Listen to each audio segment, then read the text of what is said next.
নির্বাচনী প্রক্রিয়া থেকে আজকাল সততা পালিয়ে গেছে বলে মন্তব্য করেছেন বিএনপি মহাসচিব মির্জা ফখরুল ইসলাম আলমগীর। সকালে ঠাকুরগাঁও সদর উপজেলার কালীতলায় আয়োজিত এক নির্বাচনী পথসভায় তিনি এমন মন্তব্য করেন। মির্জা ফখরুল বলেন, দীর্ঘ ১৫ বছর তার দলের নেতাকর্মীরা মামলা ও হামলার শিকার হয়েছেন।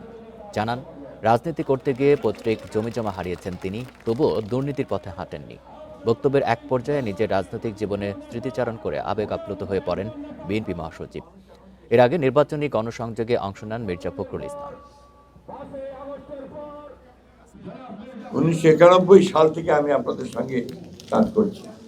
তারও আগে 86 সাল থেকে আমি পৌরসভার চেয়ারম্যান ছিলাম।